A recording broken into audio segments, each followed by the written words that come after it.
Okay, guys and gals, we're going to talk about the talkback mic and the monitor outputs on the back of the physical mixer, as well as the headphone jack that we will find here on the front of the mixer.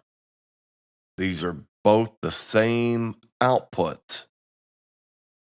So whether you're using your headphone jacks or whether you're using your studio monitors, these could go into a set of in-ear monitors, but they are the same connection.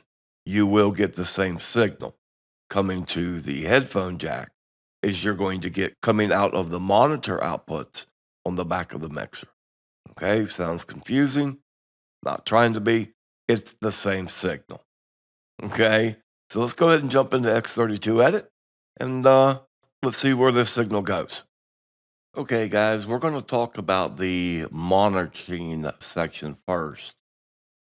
So I've got my SM58 here, and I've got some audio coming in through my CD player.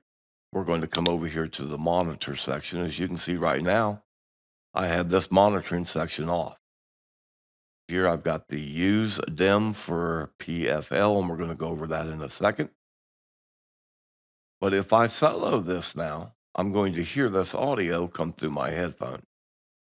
Now, whatever comes through my headphones is also going to come through my studio monitors if I have them plugged into the back of the mixer. So that's what that sounds like when it's soloed and the monitoring source is off. Now, because that is coming in through my auxiliary 5 and 6, I can also click on it here and listen to it as well. You will just believe them. You don't have to move that mountain. Just Now, as you can see, when I mute it, nothing happens. You don't have to move. If I solo it, it comes down. If I want to change the volume, it's right here as far as my monitoring level. This is no different than the volume control knob you have on the front of the mixer. Sometimes you may fall. The strength, my friend, on your knees down at the altar. Okay, so that is just the monitoring source for the auxiliary 5 and 6. Now the auxiliary 7 and 8, that is for your front USB recorder. That's right here. So that's what's going to control that. I can pull these faders down and still come up and monitor that source. If I put this back on 5 and 6, you see, I can hear that. Because what happens is this. If you don't pull those faders all the way down, you'll go to queue up a track, or you'll go to queue up it could be a B-roll, commercials lined up on your USB thumb drive that you're going to play out, why everybody's taking a break, and you want it to queue at a certain time. But if you don't have these faders down, it's going to go through your mains. And trust me, it happens to everybody. You do it once, you'll never do it again. Okay? So here you can come to this and you can queue up this now for your RCA inputs in the back, which is your aux 5 and 6, as well as the front USB recorder. Here, the LR bus is strictly the left-right bus. As you can see now, the CD players, this is my microphone coming through, but the CD player is not. Sin, he asked the Lord forgiveness. You see, we have to have the faders up for that, for it to go through the left-right bus. Now the left-right, this is the left-right plus the mono channel. So if you're running a sub-channel, this is what you would set this on, and you would be able to hear what's coming out as the entire mix. The LR, Okay, this is pre-fader level. Now, this is where this dim button comes into effect over here. You see where it says use dim for PFL. Some of these mix buses are going to be a lot louder.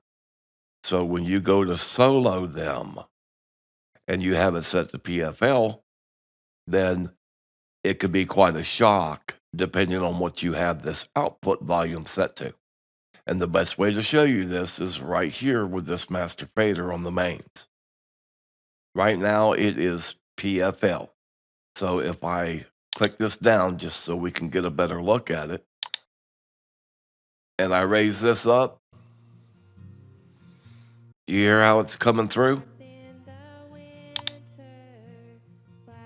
See how this doesn't affect anything?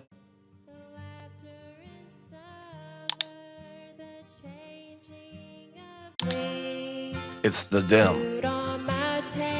You see? A good place to sleep. Got clothes on my back and shoes on my feet.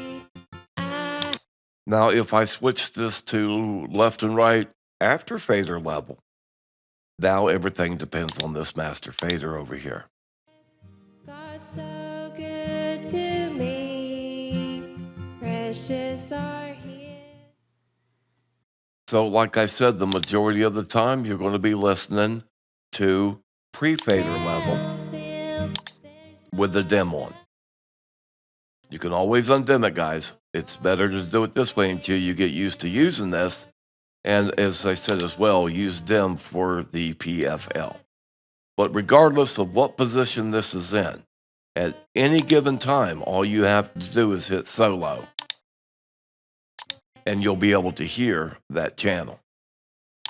Now, at this time, we're going to go ahead and look at our talkback mics. This is going to be the A and the B. We only have one talkback mic input on the back of the mixer, and that's the one we're going to be discussing. Now, two things I want to mention before we go any further is on the monitor, any channel or input that you solo, you're going to hear through your headphones. And remember, if you hear it through your headphones, you're going to hear it through your monitor speakers. Okay? So anything you solo, right down to your FX.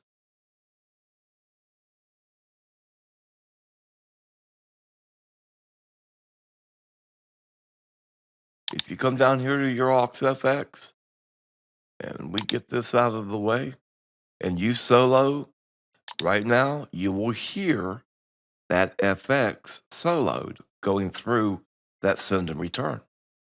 So now getting back to our monitor section, we're going to simply go to Talkback A. Now the desk, and I'm not sure about the producers or the compacts, but I know the full-size console, they have their Talkback mic that's actually built in. And they also have the input jack on the back of the mixer. So the first thing we want to do is look right over here. You see in between main left and right here and the left and right there. When I enable this, you see where it says Talkback A and B now? See, there's A and there's B. Now you can set up two Talkback mics. It's a little bit more advanced routing. We're not going to get into this part of it, but we want to use Talkback A. That's where we're going to plug our microphone into. Microphone A external. And that's what we want. Now on the auto, the monitor dim mode, we've tried this before. We don't think this feature works with the rack, but supposedly if you check this, then you can dim the mix bus you're sending your signal to. In other words, if I want to talk to the person that has mix bus 1, then this would automatically dim their mix bus, what they're listening to, and allow my voice to come in whatever I have this set at. So if I had this set down around that -10, their monitor, their signal would dim by 10 dBs, and it would allow my voice to come in over top of their mix. but we don't think this works. Now, the next thing we want to do is the latch. We want to make sure we have this pressed. At this point, this is our talkback destination. We can send this microphone now. And guys, just so you know, this has phantom power applied to it. If you're going to use a mic, use a condenser mic. Okay? It does have phantom power. And the amount of gain that you have for dynamic, they just don't work well whatsoever. Okay? So once you get all that set and you decide where you want to send this to, as you can see over here on the right, that's my mix bus number 1. But it doesn't say that. But if I check this box, and now I come over here and I go to Talkback A and I just click it, my Talkback mic is now going to go to my in-ear monitor because I'm on mix bus 1. And then when I'm finished talking to that person, I would simply uncheck it. And now they don't hear my voice coming through. Now their monitor, if this was working, their monitor would come back up to the level that it was at. And that's how you use these talkback mics. If you want to announce something through the main crowd, then it's the main left-right. If you're using a subsystem, then you click main plus your mono center channel. And now when you do that, you're coming out through the main PA.